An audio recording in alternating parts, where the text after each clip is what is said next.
Hello and welcome to another episode of Earth911's Sustainability in Your Ear. I'm Mitch Ratcliffe, your host, and we're back with another innovator interview in which we talk with the people and organizations taking action to address and end the climate crisis. You know, we've talked a lot on the show about carbon dioxide and carbon dioxide equivalent emissions. Today, we're joined by Josh Weber, who is the co-founder of nZero, a Nevada-based startup that tracks Scope 1, 2, and 3 emissions for large organizations. Tracking emissions is the first step towards business taking responsibility for the previously unacknowledged environmental and social costs of delivering products and services. And society is just beginning to gain insights into the CO2 impacts of these organizations, governments, and individuals. It'll be some time before all of this information is widely available and commonly useful for consumers and citizens to make decisions about the products or services they buy or the government policies they support. And nZero's technology, along with those of other emerging carbon tracking tools, is a critical piece of the environmental puzzle we each need to understand.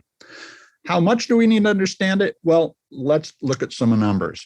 A study by the nonprofit USow, as in sow seeds, of the 55 largest companies in the United States found that only 3, Microsoft, PepsiCo, and Ecolab Incorporated, earned an A-level grade on their performance in terms of tracking and managing their emissions.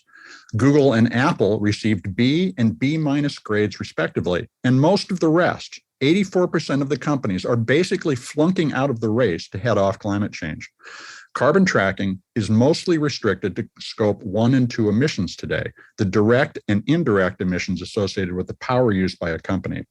And MSCI research reported in September that only 18% of, September 2020, that only 18% of the firms it follows are reporting their Scope 3 emissions. So we'll explore why those emissions are so hard to track in today's conversation.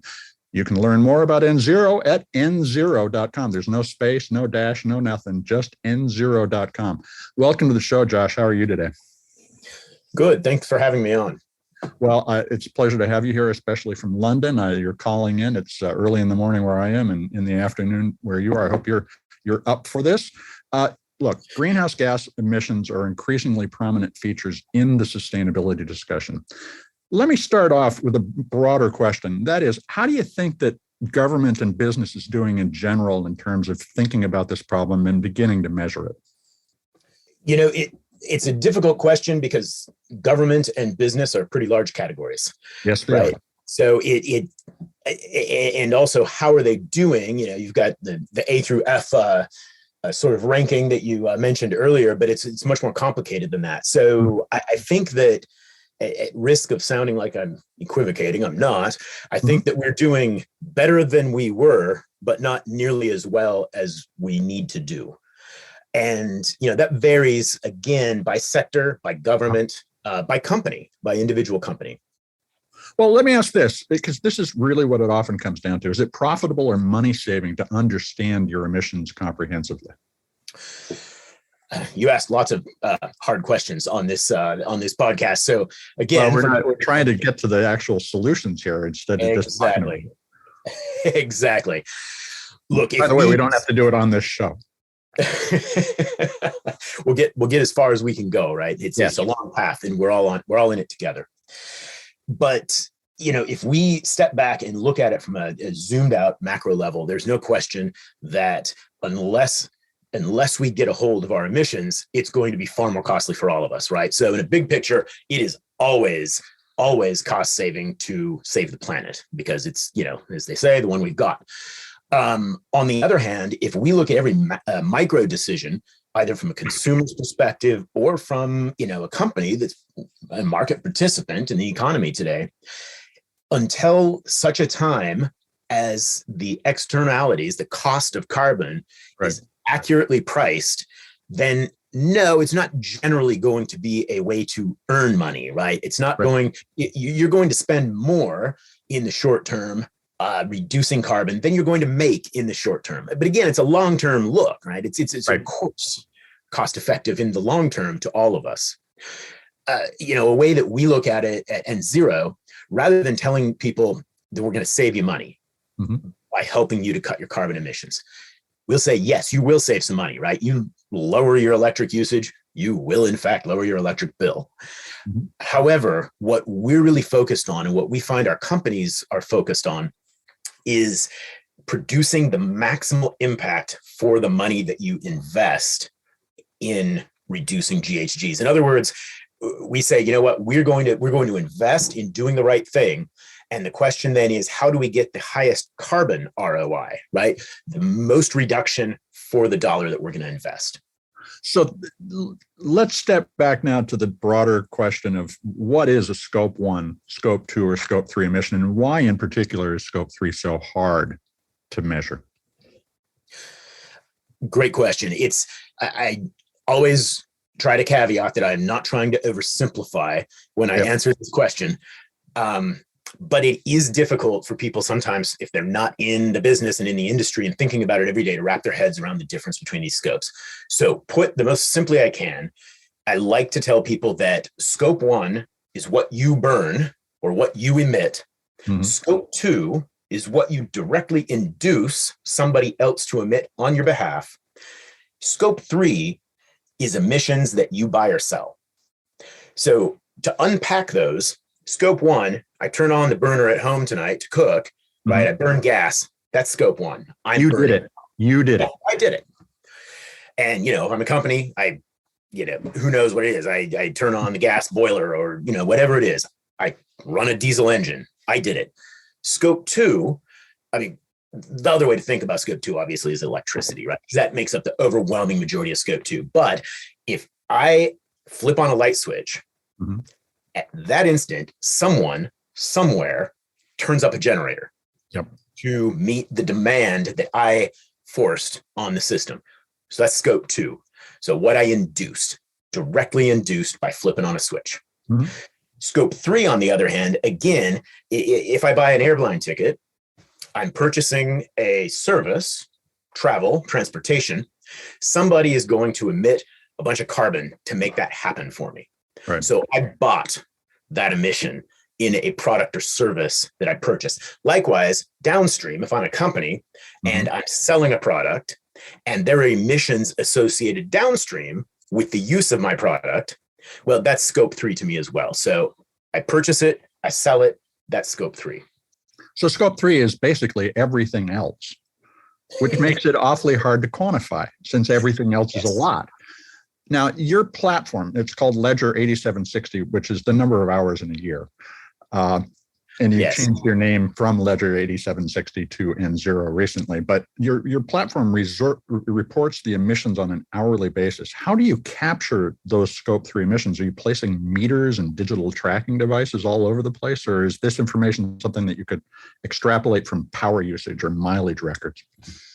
Yeah, well, let me be a little more precise in that statement. We do hourly emissions tracking, but I should be clear, we only do hourly emissions tracking of emissions that matter on an hourly basis. Sure, but how do you measure them? Well, right, so depends on the scope, right? Much of the data is out there and available. There are meters on your house for your gas, right? If you have gas. So for a company, they're big meters, right? So we will get telemetry either to the meter or telemetry to the gas provider. Somebody out there holds that data that you own about your scope 1 emissions.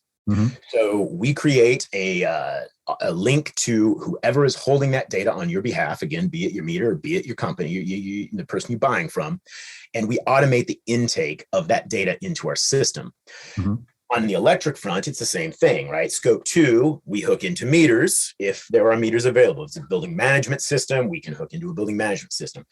If it's the utility meter at the front door, we'll work with the utility to get that data sent to nZero. I also called it Ledger because it was a recent name change, sent to nZero on your behalf. If, and on the other hand, sometimes there are places where there's not good hourly granularity in the metering. So we also can install sub-meters. We work with partners. We're not a hardware company. So we'll work with partners to get a sub-meter in place, if that's the best way to go about getting the data. In scope 3, on the other hand, most scope 3 it's less important that there be hourly granularity about it because you're buying a thing and that data is highly attenuated, right, about the scope 1 and 2 that went into it.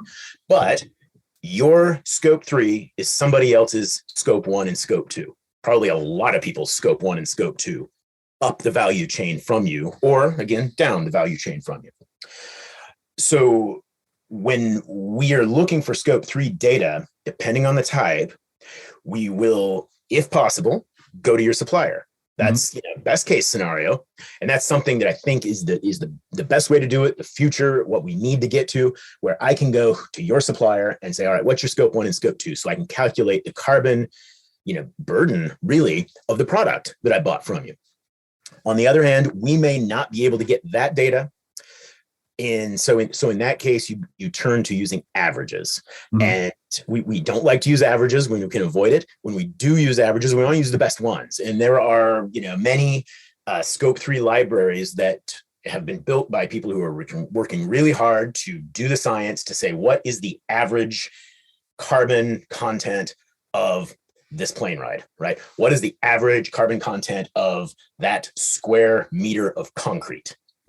Now, we'd rather go and measure the individual meter of square meter of concrete. But when that's not available, we integrate with libraries to pull those factors. Then it's a matter of getting automated data about how much you used or how much you purchased, how much you sold. And then we match it to the best science about the carbon impact of that good or service. So once an organization has that full view of their scope 1, 2, and 3 emissions, what can they do with that information, and how does nZero provide coaching to help them reduce their impact? So it's just that, right? Coaching. What can you do? There's a lot of things you can do. The very first question when we onboard a customer, we usually give them a 12-month look back, maybe a 24-month look back, so they can see what they have as a baseline for the carbon emissions, carbon impacts. First question, every single time we onboard a new organization is, okay, how am I doing? And we're like, well, like I said in the beginning, better than you could be and worse than you should be, right? At least you started is kind of, I get the sense that that is the actual answer to the questions is this journey took one step to start, but now you're on the journey. Yes, exactly. You have started taking steps toward where you want to be. So we will typically include, sort of a light consulting service with the onboarding process. So we've got environmental science folks, data science folks. We'll take a look at the data and say, all right, well, you know what? Here's X% of your emissions are coming from this. We had one customer that had electrified some fleet and had installed, LED lights, all this before we got there. They were working hard at it, but they had these, gas heat pumps in massive cavernous buildings that were just chugging away, right? So we said, look, here's where your center of emissions really are today, as opposed to where they would have been if you hadn't taken these other steps. But then we can start doing things with the data. They want to do better. Okay, well, again, carbon ROI, that concept I mentioned earlier in the discussion. Maybe they want to put solar on the roof. Everyone likes to do that because it's cool, right? It's solar on the roof. We all like it. But if we look at their data and we start doing projections and we start looking back at their historicals and we say, well, look, you're in the desert Southwest and there is a ton of solar on during the day. And we know from our modeling that the grid is really clean during the middle of the day, relatively really clean, right? But the carbon's half what it is at night. So if you put solar on the roof, you're going to displace a little bit of relatively clean energy, right? So maybe solar isn't the best way to go. Instead, we look at the data and hey, guess what? It gets cold at night in the desert. Maybe you need to stick to focusing on energy efficiency. Right. Not really as sexy as solar panels, but it might be the way that you displace CO2 from the high carbon hours. So we do that kind of work to get them headed the right direction with these analyses. We bring in partners when we can who, are consultants who do really good work in this area and who have businesses focused there. Now, you a moment ago, you pointed out that my scope 3 emissions is somebody else's scope 1 and 2.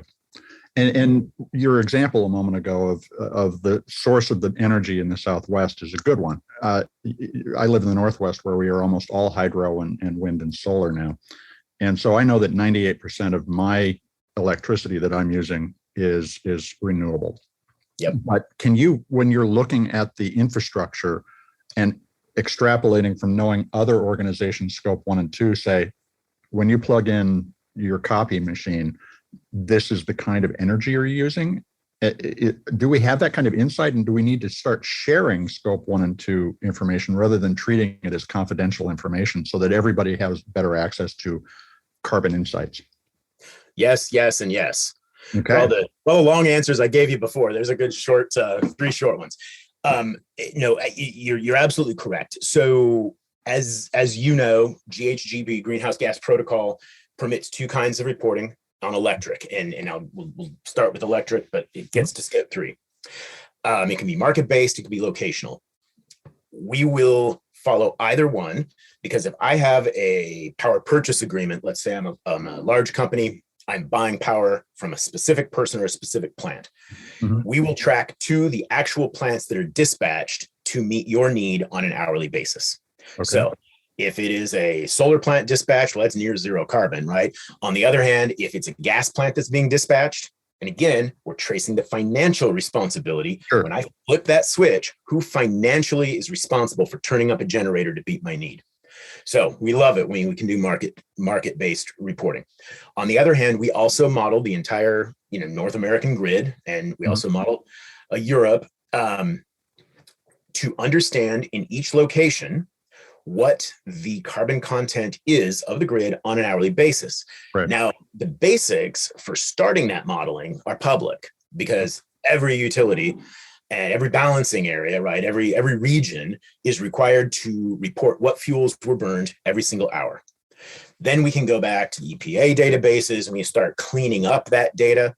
But every hour we can say, you've made some copies at 5 p.m., hour ending 6 on X day. We can go back and look and say, at your location, hour ending 6, here was the approximate level of greenhouse gases emitted by that electricity. If we have this kind of insight, I can imagine us making tremendous progress. But what are the companies that you're working with now using this data to do? Are they thinking in terms of trading carbon credits, purchasing offsets? What do you advise them to do with the data in terms of reducing that footprint? Well, first, I mentioned before, how do I make my investments really count? Biggest carbon bang for my buck.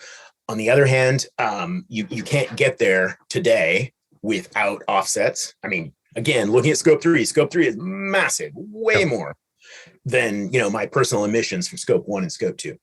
So there are carbon offsets, there are carbon credits, there are renewable energy credits that say I was using renewable energy. All of these things can be part of the answer, but it's really critical that they be high quality. And there is a lot of question in the various quality of carbon offsets and carbon credits. It's important. I mean, you have to be a responsible actor in this situation, or you can buy really, really worthless carbon credits that aren't doing anything. So we try to work with our clients to say, what is my strategy? What's my goal? Hopefully it's nZero, right? That's why we changed our name. Yep. That's our goal. So then we sit down with the company and say, how quickly can we get there? What is my appetite for investment?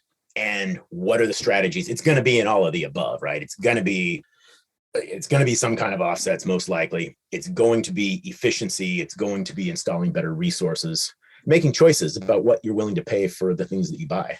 So let me ask you a question for our listeners, which is, you're an expert in carbon tracking.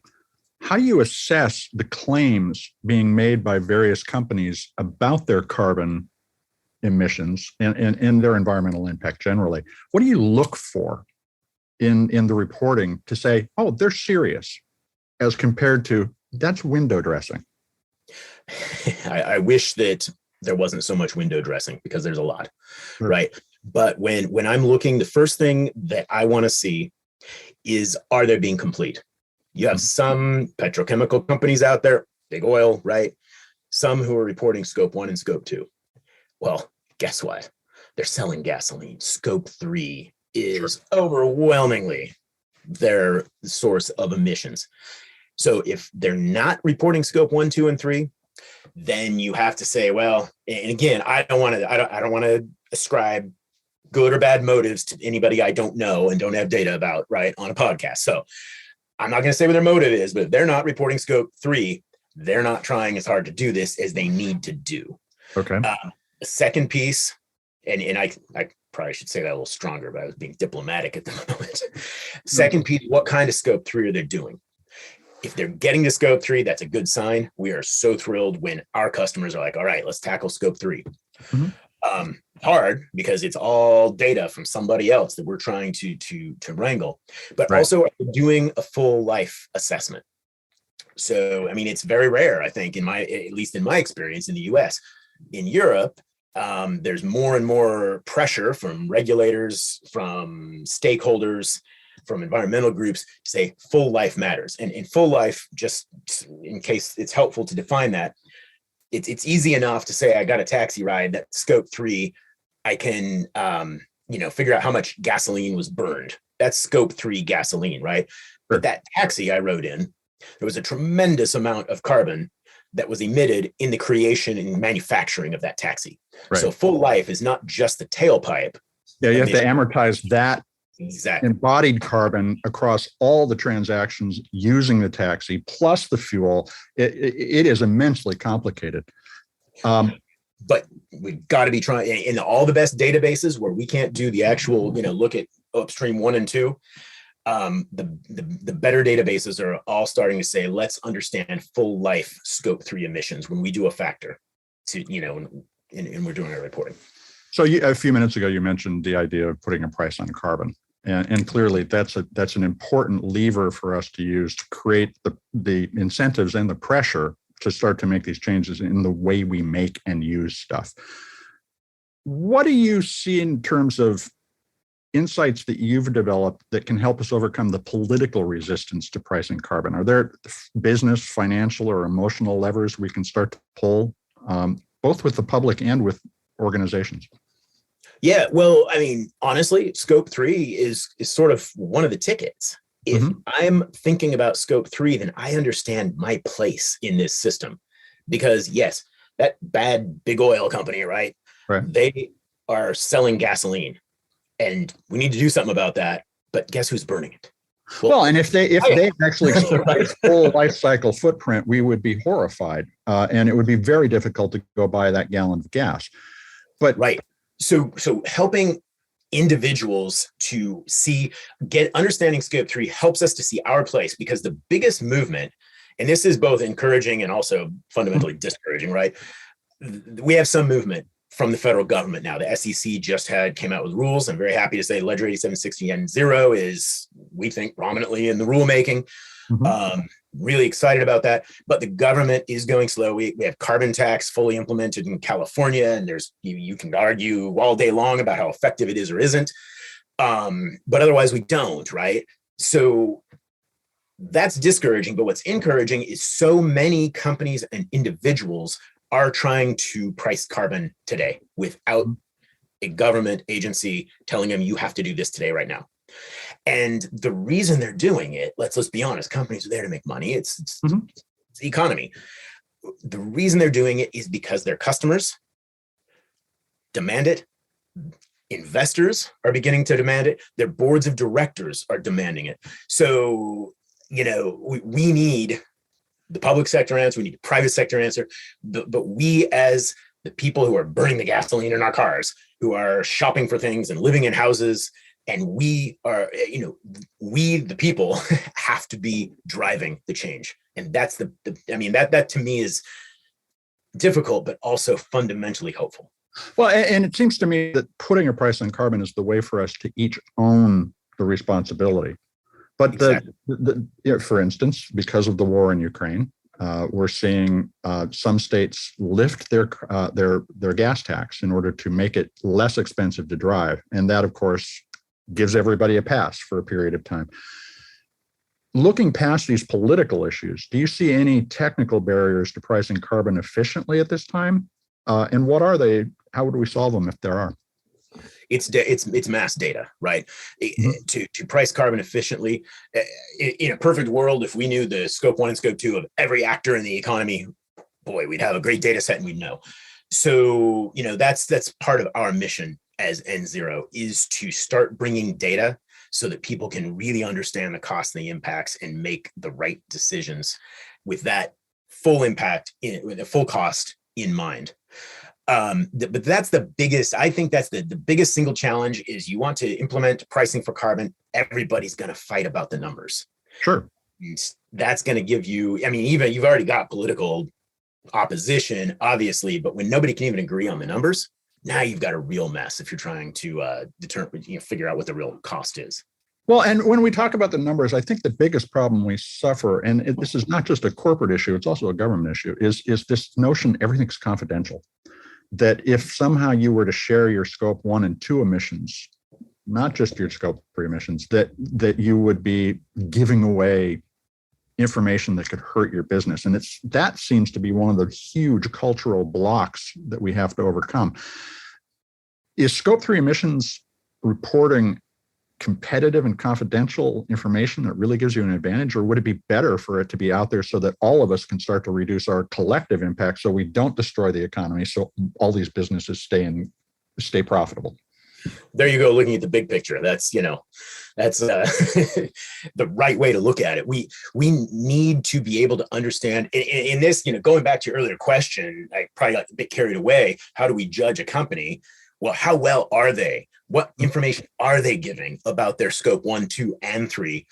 That I can see, and my background is as an attorney in the energy field, so I can understand in some cases that companies are saying, well, we have this super competitive landscape. The price of power to me is the difference between me winning or losing against my competitors. So I can see there are places, obviously, where things like power purchase agreements clearly need to be confidential.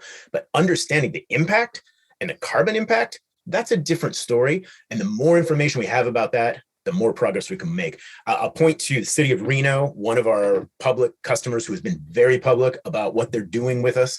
They have a public portal that we work with them to keep live and have dynamic numbers in there. It's the way to go. It allows the city to say, here's how we're doing. We're going to wear our activity and we're going to be better. And, I think that's really important.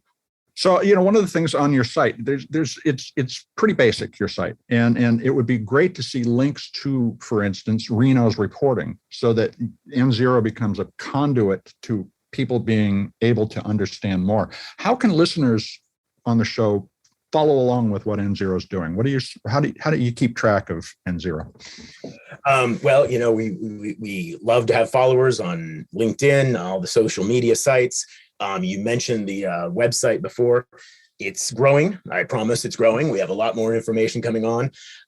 We were in stealth mode for a long time as a startup company, and we're no longer there. So we're putting a lot more information, and the website will continue to grow. So, worldwideweb.nzero.com. Absolutely. And again, the social media is a great place to follow us. And we're frankly there. It's a hot topic. We're happy to be in the news a lot right now. And the more that we and companies like us are in the news, the better it is for all of us because we're starting to get some more transparency out there. Well, Josh, I want to thank you for taking time to talk with us today. It's been fascinating. Yeah, I really enjoyed it. I appreciate the hard questions.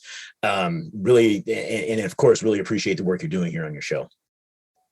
We've been talking with Josh Weber. He is the co-founder of nZero, which you can find more about at nZero.com. That's no dash, no space, nZero.com. Folks, talking about the journey that we are all on to reduce our collective impact and each of our individual impacts as shoppers, as citizens, as companies, as governments is going to be the product of a dialogue where we share enough of this kind of information, scope 1, 2, and 3 emissions information, water usage impacts. Additionally, the stuff how we treat our workers and employees all over the world comes back to an outcome that can be equitable and sustainable, but we need a dialogue. And assessing how we can each improve together is the step that we need to take. So starting this conversation with the companies or with the governments that we interact with is critical to pushing society towards the goals we need to hit. What are those goals? Well, we need to reduce our carbon footprint in the United States by 50% before 2030 is over in order to stay under the 1.5 degrees Celsius target that the UN has identified as the tipping point at which really serious, and if you don't think today's impacts on the climate are serious, we're talking about longstanding drought, reductions in food supplies, and other things that may really displace everything about our lives. So let's start the dialogue now and find a way to talk through these improvements. This is Earth911, Sustainability in Your Ear. We're going to be back with another innovator interview soon. In the meantime, please take a few minutes to share this podcast and get people thinking about their emissions, Scope 1, Scope 2, and asking about their employers and other companies' Scope 3 emissions. We're going to be back soon. In the meantime, folks, take care of yourself, take care of one another, and let's all take care of this beautiful planet of ours. Have a green day.